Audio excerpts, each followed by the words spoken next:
Assalamualaikum warahmatullahi wabarakatuh. Baik rekan-rekan sekalian, kali ini saya akan mempresentasikan tentang pendahuluan fisika dasar. Di sini kita akan meliputi tentang besaran satuan, juga tentang vektor.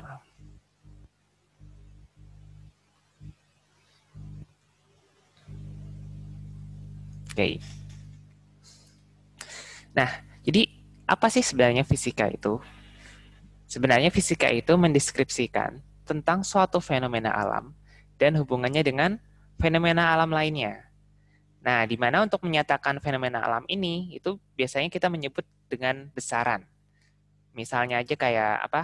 Jarak, perpindahan, kecepatan, dan lain-lain. Itu adalah besaran-besaran yang menunjukkan suatu fenomena alam, termasuk juga kalor, listrik, dan sebagainya. Nah, untuk memudahkan penyamaan persepsi, maka dibuatlah standar besaran dan juga standar satuannya. Agar apa? Agar lebih mudah dikendalikan. Dan juga untuk mengkomunikasikan dengan pihak lainnya itu akan lebih mudah.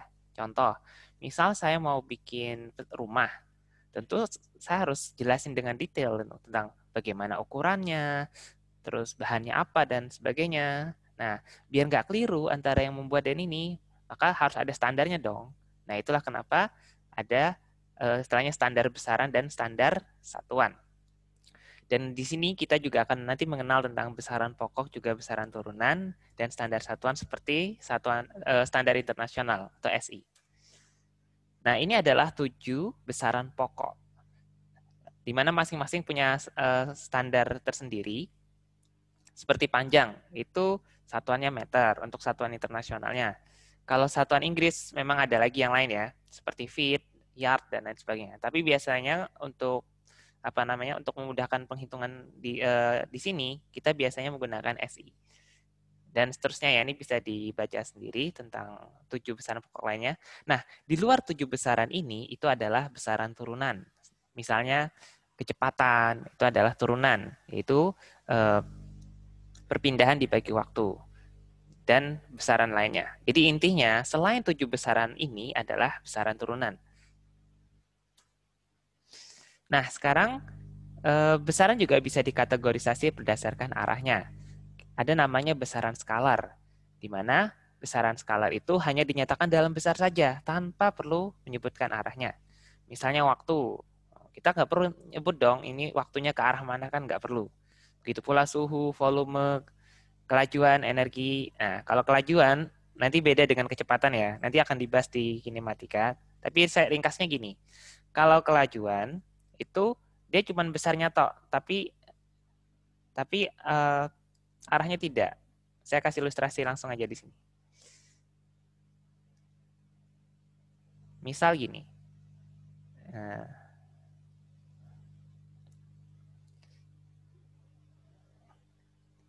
oke. Nah, kalau kelajuan itu semua lintasan ini akan dihitungkan. Akan dihitung. Jadi meskipun arahnya nggak jelas ya, tapi lintasannya akan dihitung untuk menghitung berapa kelajuannya. Tetapi kalau kita bicara kecepatan, itu nanti jatuhnya besaran vektor. Nah, kalau besaran vektor yang ditinjau hanya titik awal dan titik akhir. Berarti cuma sini dan di sini. Nah, berbeda sekali kan ya. Karena kelajuan itu semua dihitung, sementara kecepatan hanya awal dan akhir saja. Oke, ini sedikit intermezzo ya tentang kelajuan dan kecepatan. Nanti akan dibahas lebih detail di bab 2. Oke, tapi intinya ini adalah contoh besaran skalar. Jadi dia hanya menyatakan besar saja tanpa perlu dinyatakan arah. Sementara besaran vektor itu adalah sesuatu yang memiliki besar dan arah. Seperti ini ya, kecepatan, percepatan gaya, dan juga vektor itu bergantung dengan sistem koordinat yang dia pakai. Nah, bagaimana cara menggambarkan notasi vektor? Seperti ini ya. Jadi ada semacam garis, biasanya paling gampang kayak gini ya. Ada panah-panah ini ya. Ada pangkal, ada ujung. Nah, kemudian itu arahnya. Kemudian untuk notasinya itu biasanya ada 3 jenis. Bisa saya ganti tinta aja ya. Oke. Ada buku yang menuliskannya dengan huruf tebal. Ada juga yang pakai tanda panah dan huruf miring, sama saja. Yang manapun, yaitu menunjukkan vektor. Kalau bukan vektor, maka dia penulisannya huruf biasa saja. Nah, sementara untuk kita juga nanti mengenal ada istilah besar vektor.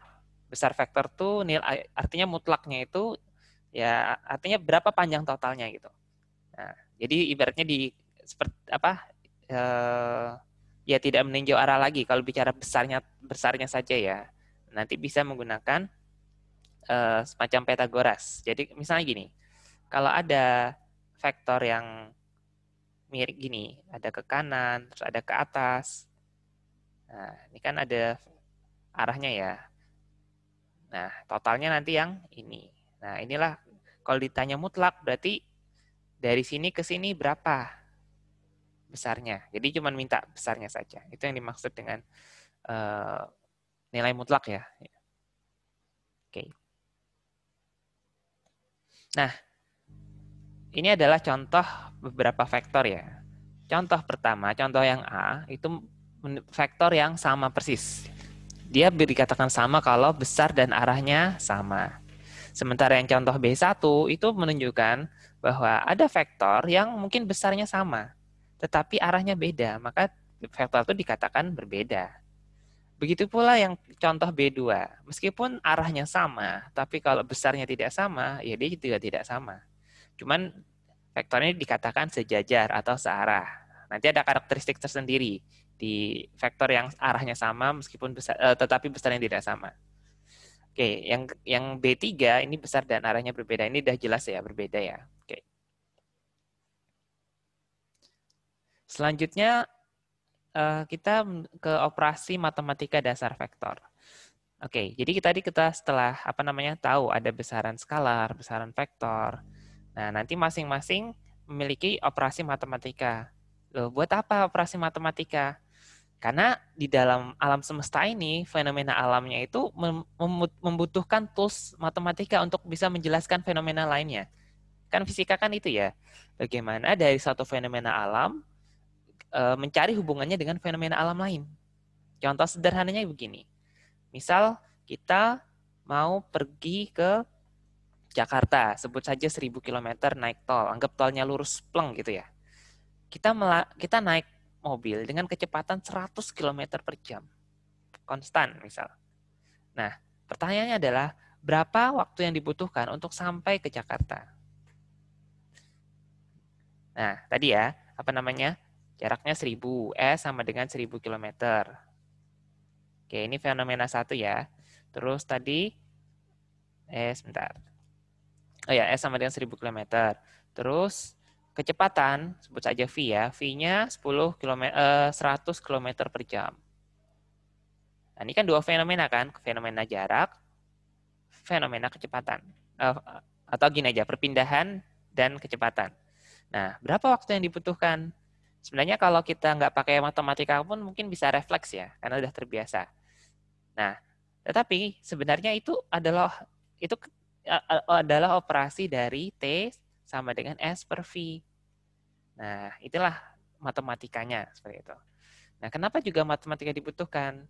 Karena kalau kita mau membuat otomatis, itu pasti butuh matematika. Contoh, kayak rice cooker, kenapa dia bisa mati sendiri? Atau maksudnya tidak cooking terus-terusan ketika sudah matang? Karena sudah diatur dalamnya. Biar kalau suhunya sudah sekian, maka powernya berkurang sekian. Nah, itu kan tentu butuh perhitungan. Nah, itulah kenapa matematika dibutuhkan di dalam fisika ini. Agar apa? Agar terkendali, agar terhitung. Jadi sebenarnya kita ini, manusia ini pengendali ya, ya kayak avatar gitu ya. Kita bisa mengendalikan listrik, kita bisa mengendalikan air dengan bendungan, bisa mengendalikan ya banyak hal.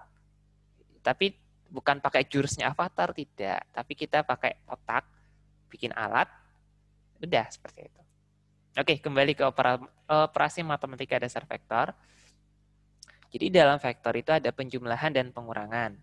Ada juga perkalian. Oh, mengganggu ini ya. Baik, maaf. Oke, untuk penjumlahan bisa dengan metode segitiga, metode poligon, analitik, Oh, kelihatan. Oke, ada metode jajar genjang. Sementara perkalian itu ada metode perkalian titik atau dot, juga perkalian silang. Oke, saya jelaskan satu-satu dulu. Oh, ada juga perkalian skalar dengan vektor. Pertama, penjumlahan vektor. Oke, kalau dikatakan ada apa namanya vektor AB, itu biasanya vektor yang menyatakan perpindahan dari A ke B. Begitu pula kalau ada kata-kata vektor BC, biasanya itu perpindahan dari posisi B ke C. Kalau ada kata-kata OA, berarti dari titik pusat koordinat ke koordinat A. Nah, ini sedikit istilah-istilah ya. Nah, misal ini ada vektor AB kayak gini nih. Terus ditambah dengan vektor BC. Nah, gimana resultannya? Cukup lihat dari pangkal AB, yaitu titik A, ke ujung dari vektor BC, yaitu titik C. Nah, inilah vektor penjumlahannya, vektor AC. Ya, ini juga bisa disebut dengan metode segitiga. Gimana kalau pengurangan? Kalau pengurangan sebenarnya hampir sama dengan penjumlahan. Cuman di jumlah negatif. Jadi paling mudah seperti ini. Misal ada A, ada B, tapi yang diminta dikurang. Maka caranya adalah dibalik. Dibalik tandanya terus. Nah, sama kayak tadi didempetkan lagi. Maka inilah vektor A min B. Gampang sekali ya untuk metode gambar. Nah, ini metode-metode lainnya. Ada ada yang tadi saya jelaskan itu metode segitiga. Ada lagi namanya metode jajar genjang. Jadi yang dibuat ini dibuat bangun jajar genjang. Jadi ada A, ada B, seperti ini ya. Terus cara menggambarkannya pangkal ketemu pangkal. Ini ya, ini pangkal. Di sini pangkal. Ternyata A dan B dihubungkan di pangkal, terus dibuat jajar genjang. Ya sama aja ya. Jadi baik segitiga atau jajar genjang, maksudnya kalau cukup menguasai salah satu nggak masalah. Tapi saya lebih menyarankan yang segitiga. Kenapa? Biar kalau misal nanti ada kasusnya banyak vektornya, lebih mudah. Kayak yang ketiga ini, poligon segi banyak. Sebenarnya poligon ini kan metode mirip segitiga ya. Jadi pangkal ketemu ujung, pangkal ketemu ujung, terus disambung. Nah, di mana resultan akhirnya adalah dari titik awal A, ini ya, dari titik sini, sampai ke ujung sini. Inilah yang ditarik garisnya. Maka inilah vektor resultan dari A plus B plus C plus D yang warna hitam ini. Contoh, misal mobil bergerak ke utara 20 kilo, kemudian ke timur 40 kilo, ke selatan 10 kilo. Tentukan perpindahan mobil itu. Perpindahan jarak, oke. Ya, jadi kita cukup tarik dari awal ke akhir saja. Nah, ini kan kelihatan nih. Oke, perpindahannya. Jadi tadi sedikit koreksi ya, harusnya perpindahan saja. Kalau jarak nanti maknanya lebih ke skalar. Oke, jadi kita pakai kata-kata perpindahan aja ya. Jadi resultan ABC cukup dari pangkalnya A di sini sampai ke ujungnya C. Itu yang ditarik garis lurus. Nah, dimana kan dari gambar kan kelihatan nih, ke kanannya 40 km, ke atasnya 10 kilo. Nah, itulah vektor resultan dari D.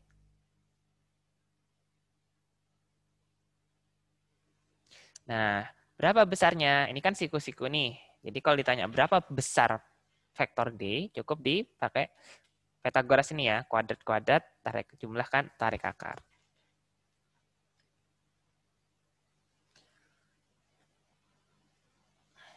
Oke, nah kalau nggak, nah ini cara lain menghitung vektor resultan ya. Jadi kalau ada dua vektor, ada sudutnya, kayak ini ya, ada vektor R, ada vektor S, ditanya berapa besar vektor T, itu boleh pakai rumus ini. Kalau cuma ditanya besarnya saja ya. Kalau cuma ditanya besarnya saja, bolehlah pakai rumus ini langsung. R kuadrat, S kuadrat, min 2RS cos theta. Jadi bisa pakai metode gambar tadi, bisa pakai metode rumus ini untuk dua vektor. Oh ya, perlu diingat ya, ini min ini hanya berlaku kalau pangkal ketemu ujung. Nah, ini kan pangkal ketemu ujung ya, ujung ketemu pangkal. Soalnya nanti akan berbeda kalau jajar genjang. Nanti kalau di jajar genjang, plus minnya akan berubah. Nah, biar teman-teman tidak banyak menghafal, mending pakai saya lebih prefer pakai yang ini aja, pakai min. Tapi dengan catatan ujung ketemu pangkal. Oke. Oke, selanjutnya metode keempat, metode analitik.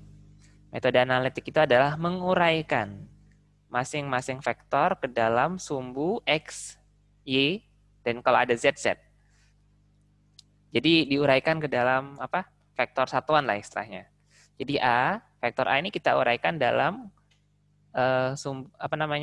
AX dan AY. Nah, kita beri simbol I ini untuk menunjukkan vektor satuan O arahnya ke kanan. J itu O arahnya ke atas. Itu ya. Jadi ada I, ada J di sini. Itu menunjukkan apa? Arah ke kanan dan atas. Jadi gitu ya. Jadi pertama-tama kita uraikan dulu A menjadi AX AY, B menjadi BX BY. Nah, di mana mencari AX itu A cos theta. Ini ya. Mencari AX, A cos theta, mencari AY, A sin theta. Nah, itulah kenapa di pretest kemarin saya masukin trigonometri, karena itu akan kepakai terus nanti sampai akhir semester ini. Nah, begitu pula BX pakai B cos theta, B sin theta.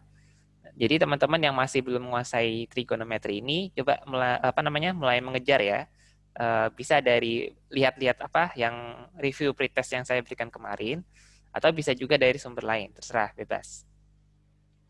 Oke, selanjutnya, kalau sudah ketemu AX, AY, BX, BY, maka mencari resultan X itu cukup dijumlahkan yang sejenis. Ini ya, RX. RX adalah AX plus BX. Kalau ada CX, DX, EX, ya tinggal tambahin aja. Begitu pula RY. RY ya yang pokoknya ada YY-nya dijumlahkan. Di mana resultan akhirnya adalah R adalah RXI ditambah RYJ. Seperti itu. Nah, kalau ditanya berapa besarnya, ya cukup di kuadrat-kuadrat tadi. Nanti RX-nya berapa, kuadratin. Berapa RY-nya, kuadratin, tarik akar. Kalau ditanya berapa, gimana arahnya, berapa sudutnya, kita pakai tangen theta. Nah, kalau kena lagi trigonometri kan. Nah, oke, jadi tangen theta adalah RY dibagi RX. Nanti ketemu nilai berapa, tetanya masukin arkes tangen RY per RX. Oke, ini tadi saya menyinggung vektor satuan ya. Jadi vektor satuan itu menunjukkan arah lah kira-kira. Jadi kalau misal arah sumbu X itu vektor satuannya I. Kalau sumbu Y itu vektor satuannya J. Dan ada toppingnya gini ya. Kalau Z itu K. Kalau dia berupa campuran, ya biasanya dinyatakan dalam ini ya. Ditanya berapa vektor satuan dari vektor A. Nah, itu cukup nilai vektornya dibagi dengan mutlak vektornya. Contoh, misal A itu A sama dengan 3I plus 4J. Oke, berapa vektor satuannya? Nah, vektor satuan itu tidak lain adalah, ini ya rumusnya ya. Jadi saya langsung masukin aja 3I plus 4J dibagi dengan mutlak A. Di mana mutlak itu, mutlak A, saya tulisin aja ya, A mutlak itu adalah 3 kuadrat tambah 4 kuadrat. 9 tambah 16, 25 ya. Jadinya 5 per 5. Maka vektor satuannya adalah 3 per 5I plus 4 per 5J. Ini buat apa, Pak? Ngapain ada vektor satuan? Nah, ini yang tadi saya sebutkan. Yang kalau ada arah sama tapi besar berbeda, maka ada ciri khasnya. Apa ciri khasnya? Vektor satuannya sama. Jadi kalau ada vektor yang arahnya sama, itu pasti vektor satuannya sama. Meskipun besarnya berbeda-beda. Jadi kalau vektor searah itu, maka vektor satuannya akan sama. Jadi misal ada A, ada B nih. Kalau A itu searah dengan B, maka pasti vektor satuan A akan sama dengan vektor satuan B. Nah, ini. Jadi kalau mau ngecek, lihat pakai ini. Salah satunya seperti ini. Ada cara lain, tapi ya ini juga salah satu cara. Ini contoh menyelesaikan soal dengan teknik analitik. Nah, misalnya ada 5 vektor. Banyak banget, Pak. Nggak apa-apa. Jadi biar kerasa gitu. Kenapa sih lebih enak analitik dibandingkan gambar manual? Karena kalau gambar manual susah kan ya. Nah, kalau analitik itu caranya seperti tadi, diuraikan masing-masing. Jadi kayak gini nih, ini ada vektor A. A diuraikan dalam komponen X dan komponen Y. Ini ya, nih ya. Ini komponen X, ini Y. Caranya gimana? Ya tadi, untuk AX tuh A cos theta. Kalau BX, B cos theta, CX, C cos theta, dan seterusnya. Kalau komponen Y, A sin theta. Kalau BY, B sin theta, dan seterusnya. Nah, sudah ketemu komponen X dan Y-nya, mencari resultan X cukup dijumlahkan semua yang X, mencari resultan Y cukup dijumlahkan semua yang Y. Oke, oh ini coretan ya, maaf. Oke, kemudian mencari besar vektor R, itu pakai, apa namanya, ini ya. Oh, maaf, ini tadi agak rusak. Harusnya tadi gini, R sama dengan Rx kuadrat plus RY kuadrat. Nah, sama dengannya agak bergeser tadi, mohon maaf. Ya ini ya, R sama dengan ini, diperolehlah nilai ini. Jadi Rx kuadrat ditambah Ry kuadrat. Kalau ditanya bagaimana arahnya, ini ya arahnya ya, pakai tangen. Jadi tangen theta adalah Ry per Rx, dimasukin nilainya ketemu min 0,6.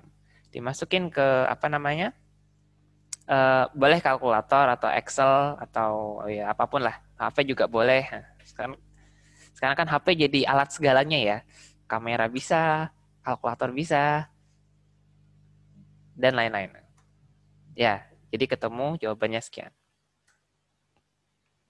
Oke, nanti kalau lupa, nanti putar lagi videonya ini ya. Jadi enaknya kalau rekaman tuh gini ya. Jadi kalau apa namanya nggak ingat, nggak usah tanya saya lagi, bisa balik lagi. Kecuali kalau memang ada hal yang nggak jelas, nanti pasti sesi apa sinkronus kita bisa diskusi lebih jauh. Nah, selanjutnya kita perkalian vektor. Untuk perkalian vektor ada 3 jenis ya. Tadi saya sebutkan ada perkalian skalar dengan vektor, kemudian vektor dengan vektor tapi perkalian dot, ada juga perkalian vektor dengan vektor tapi cross. Oke, saya mulai dengan perkalian skalar dengan vektor dulu. Jadi ini ceritanya ada bilangan skalar yang dikalikan dengan vektor. Contoh, mobil mula geraknya kecepatannya A. Pas masuk tahu kecepatannya jadi 3 kali lipat. Angka 3 ini kan skalar. Sementara kecepatan itu kan vektor. Jadinya tinggal dikali 3. Gampang kan ya? Yang kedua adalah perkalian dot. Perkalian titik. Jadi ini adalah vektor dikali vektor yang menghasilkan skalar. Jadi ada fenomena alam nih. Ada fenomena suatu besaran yang vektor. Ketika dikalikan dengan fenomena alam lain yang juga vektor, ternyata menghasilkan besaran skalar. Apa itu? Contohnya misal usaha. Work. W itu rumusnya kan kalau mungkin di SMA atau saya nggak tahu SMP dapat nggak ya? Biasanya kan F kali S. Nah, tapi sekedar kali aja gitu. Nah, tapi sebenarnya dia maknanya adalah perkalian dot. Nah, nanti akan dipisah antara dot dan cross. Oke. Nah, usaha itu adalah gaya dikali perpindahannya. Nah, nanti akan dibahas lebih lanjut di bab 4. Oke, nanti tentang usaha energi. Nah, tapi bekalnya di sini dulu. Nah, jadi maksudnya saya mau ngasih tauin bahwa operasi-operasi yang kita lakukan ini nih fisisnya ada. Jadi bukan matematika kosong, tidak. Tapi ini ada isinya gitu. Ada sesuatu di baliknya. Nah, oke, sekarang teknisnya. Gimana teknis menghitungnya kalau ada perkalian dot gini? Jadi A dot B sama dengan C. Nah, contohnya gini. Misal A miring, A-nya ini kan miring ya, miring ke kanan atas. Sementara B-nya ini mendatar ke kanan. Gimana mengalikannya? Nah, ternyata kalau seperti ini bisa dengan pakai AB cos theta. Ini ya rumusnya ya, AB cos theta. Jadi berapa panjangnya A, berapa panjangnya B, terus kalikan dengan cos theta, itulah besarnya C. Makanya mungkin nanti kalian akan nemukan apa jadinya F kali S kali cos theta. Nanti akan nemu-nemu kayak gini, itu sebenarnya dari turunan dari vektor ini. Oke. Nah, ada cara lain selain cara itu, yaitu dengan perkalian analitik tadi. Misal vektor B dan A ini dinyatakan dalam bentuk ini, bentuk apa? Uraian. Ini kan uraian ya. Arti IJK tuh maksudnya A itu berapa ke kanan, berapa ke atas, berapa ke depan. Nah, ya itu ya makna ICK. Jadi kalau nanti kalau teman-teman menjumpai soal perkalian vektor dot group seperti ini, maka mengalikannya tuh lebih justru gampang sekali. Cukup kalikan yang sejenis. AX dengan BX jadi nilai. AY kali BY jadi nilai, AZ kali BZ jadi nilai, baru terakhir dijumlahkan. Nah, ketemu nanti jawabannya. Itu juga bisa. Nah, dari rumus ini pula kita bisa mencari sudut di antara dua vektor. Jadi nanti mungkin teman-teman akan menjumpai soal carilah sudut di antara vektor A dan B. Maka kita bisa pakai rumus ini. Caranya cukup A dot B pakai yang ini ya, pakai yang rumus ini, nanti ketemu yang atas ini A dot B. AB itu ya langsung aja hitung berapa panjangnya A, pakai mutlak tadi ya, mutlak kuadrat, berapa mutlak B, kuadrat, tarik akar. Nanti ini akan jadi angka, angka dibagi angka jadi nominal tertentu, pakai arcus cosinus, nanti ketemulah berapa sudut di antara kedua vektor. Ini diingat-ingat ya, yang kayak gini ini kayaknya semangat mungkin keluar nanti ketika ujian. Saya sudah nyampaikan loh ya. Oke, ya ini sifat-sifat ya, sifat-sifat dari perkalian dot. Jadi A dot B itu komutatif, bisa dibolak-balik, nggak masalah. Kemudian distributif, jadi kalau ada penjumlahan, boleh dikalikan satu-satu atau dijumlahkan dulu baru dikalikan. Kemudian ini ya, perkalian antara vektor satuannya. I dot yang menghasilkan satu itu hanya yang sama. Itulah kenapa tadi pas di slide sebelumnya saya bilang yang dikalikan itu cuma yang sejenis. Kenapa? Karena kalau yang lain jenis itu dikalikan akan jadi 0. Karena I dot J itu 0, J dot K itu 0, K dot I itu 0. Jadi perkalian dot itu insya Allah mudah seperti itu. Nah, sehingga ketika tegak lurus itu pasti 0. Kok bisa? Karena kalau tegak lurus itu pasti yang satu, apa namanya, kan tegak lurus kan berarti sudutnya 90 derajat kan. Nah, berapa cos 90? Cos 90 itu 0. Yang di rumus tadi, yang A kali B, A dot B sama dengan AB cos theta. Jadi 0. Kalau searah, berarti kan sudut 0 ya. Sudut 0 kan cos 0 sama dengan 1. Langsung aja dikalikan. Kalau berlawanan arah, cos 180 min 1. Makanya jadi negatif. Oke, saya beri contoh. Misal ada dua vektor A dan B. Yang ditanya sudut antara vektor A dan B. Yang kayak gini-gini ini sangat mungkin keluar. Tapi ya tentu nggak persis kayak gini ya. Mesti dikombinasikan dengan yang lain-lain. Tapi sifat ini perlu diingat. Misal ada vektor A dan B, kalau dibuat gambar grafis kayak gini ya. Nah, untuk mencarinya gimana? Pakai rumus ini. Cos theta adalah ini. Nah, pertama kita cari dulu A dot B. Kayak tadi ya, yang I dikalikan dengan I. Makanya 3 kali 4, ini yang I. Terus yang J, 4 kali min 2. Oke, dijumlahkan 3 kali 4 kan 12. Ini 12. 4 kali min 2, ini jadinya min 8. Min 8. 12 min 8 sama dengan 4. Oke, terus sementara mutlak A, itu kan 3 sama 4 ya. 3 kuadrat tambah 4 kuadrat jadinya 5. Sementara mutlak B, 4 kuadrat tambah min 2 kuadrat, ini akar 20.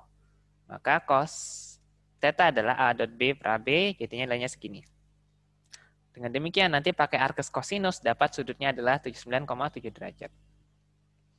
Terakhir, tentang perkalian silang atau cross product vektor dengan vektor. Jadi ini adalah perkalian antara dua vektor, tapi hasilnya juga vektor. Oh, ada ya Pak? Ada. Bendanya contohnya itu torsi. Nanti di bab 5 ya kalau nggak salah. Bab 5 nanti kita akan belajar tentang torsi. Torsi itu adalah kemampuan benda bisa berputar. Jadi kemampuan berputar dia ini tergantung dari besarnya gaya dan lengan gayanya. Nah, di mana torsi itu besaran vektor. Gaya vektor, lengan gaya juga vektor. Nah, semuanya vektor. Sehingga teknik hitungnya ada sendiri. Nah, berbeda dengan tadi ya, kalau skalar perkalian dot itu kan hasilkannya tuh AB cos theta. Kalau perkalian Perkalian cross itu pakai sin theta. Jadi kalau ada besarnya A, besarnya B, kalikan terus kalikan dengan sin theta. Contoh lainnya adalah luas. Loh, luas vektor, Pak. Iya, nah, mungkin ini nggak lazim ya. ternyata luas itu adalah besaran vektor. Loh, kemana arahnya, Pak? Arahnya itu ya permukaannya ini. Jadi, nah itulah arah dari luas. Itu adalah contoh perkalian vektor dengan vektor juga. Sisinya ini vektor, sisi satunya vektor, dikalikan jadi vektor luas. Nah, kemudian ini teknik, ini ada gambar tangan ya. Apa sih Pak gambar tangan ini? Itu maksudnya teknik nyari apa namanya arah vektor arahnya gitu. Jadi kalau ada vektor A, kemudian ada vektor B, maka vektor hasilnya adalah C gitu. Pakai aturan tangan kanan. Skrup lah. Jadi kayak gini ya, A, B, skrup ke atas. Atau cara lain pakai 3 jari ini. Jadi ada A, ada B, jari ketiga itulah yang vektor. Nanti ini akan kepake di fisika 2, teman-teman. Di apa namanya? Mencari apa?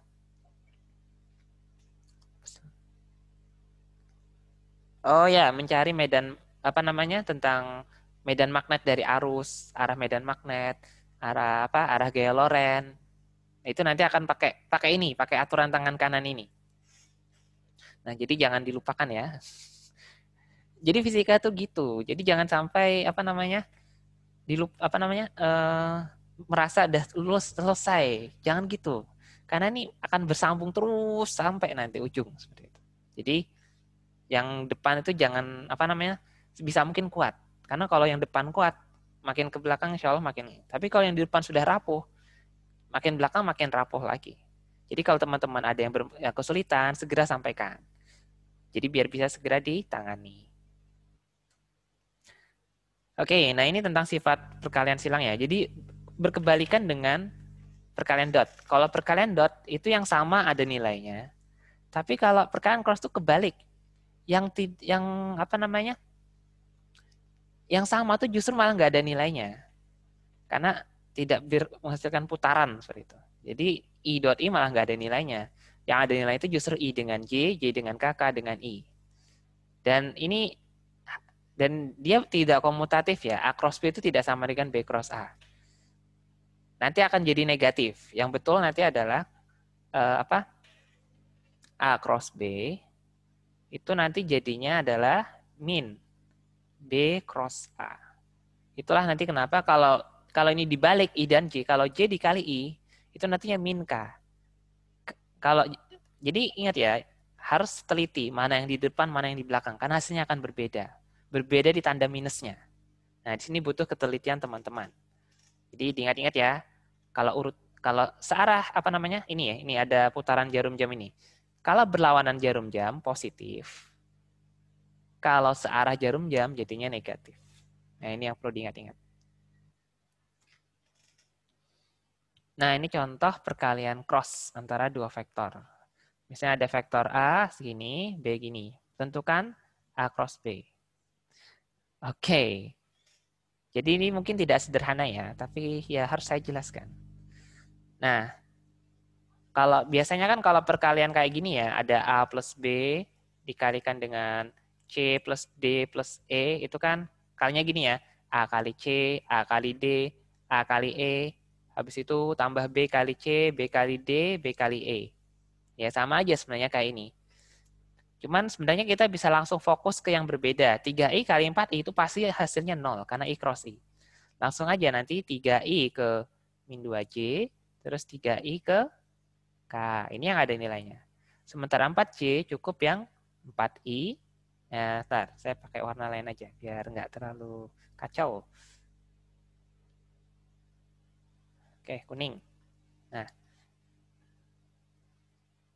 ini 4J ke 4I dan 4J ke 4K. Langsung sini saja.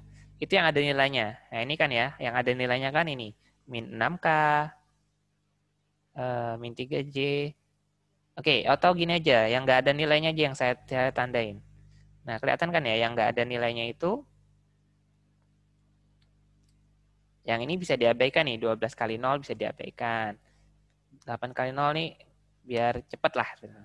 Maka nanti keperoleh hasilnya adalah 4I min 3J min 22K. Jadi caranya gitu. Kali tapi yang tidak sama. Atau sebenarnya bisa juga pakai teknik determinan. Nah, kalau teman-teman belajar determinan itu pakai gini. Maksudnya ada I, ada J, ada K. Kita susun semuanya kayak dalam bentuk metrik ini. Ya ini sekedar tambahan ya, kalau misalnya bisa, alhamdulillah. Tapi kalau bingung, kembali ke perkalian yang ini aja, biasa. Oke, kita list ya, ada 3I, ada 4J. Berarti 3, 4, 0. Terus 4I min 2J plus K, berarti 4, min 2, 1. Nah, ini dideterminankan. Determinan itu ya bisa dua teknik ya, bisa apa? Bisa gores-gores ini. Maksudnya gini, bisa pakai bantuan tambahan bisa pakai tambahan bantuan yang apa? Angka ini diduplikasi lagi. Jadi baris pertama dan kedua ini diduplikasi ke sini. Jadi oke, saya tuliskan aja. I J K ini 3 4 0 4 min 2 1. Ini kita minta bantuan 2 buah lagi. Ada I, ada J. Ini 3 4 4 min 2. Nah, ini pakai garis-garis gini. Kalikan yang miring. Ini kalikan. Tambah ini, tambah ini. Jadi apa namanya? Yang I itu ada apa namanya? Oh, tahu nanti dulu. Nah, habis itu dikalikan dikurang dengan ini ini dan ini. Ya, seperti itu. Jadi kalau kita lihat sini I itu tidak lain adalah yang apa? 4 sama 1, 4 kali 1 dikurang dengan 0 kali min 2. 0 kali min 2. Ini yang I. Tambah kalau yang J, dari gambar ini kelihatan nih. Yang J itu 0 kali 4, terus dikurang 3 kali 1. Yang miring ini loh, miring ke kiri. Jadi yang miring ke kiri itu minus, yang miring kanan itu plus. 3 kali 1. Ditambah, sementara yang K kita lihat, 4 kali 4. Maaf keliru. Yang miring kanan dulu ya, 3 kali min 2. Dikurang 4 kali 4. Nah, sekarang kita jumlahin semua nih. 4 dikurang 0, berarti kan 4I ya, 4I. Yang J ini 0 dikurang 3, berarti min 3J. Yang K ini min 6, min 16. Min 6 tambah min 16, berarti tambah banyak minnya ya. Min 22K. Nah, sama kan ya? Oke, ya ini alternatif cara aja. Teman-teman terserah mau pilih yang mana. Insya Allah sama saja. Ini daftar pustaka yang saya ambil dari apa? Yang saya bagikan teman-teman juga saya ngambil dari beberapa slide, tapi saya modifikasi berdasar yang mana yang dirasa tepat. Baik, saya pikir itu. Semoga bermanfaat. Sampai jumpa di video selanjutnya. Assalamualaikum warahmatullahi wabarakatuh.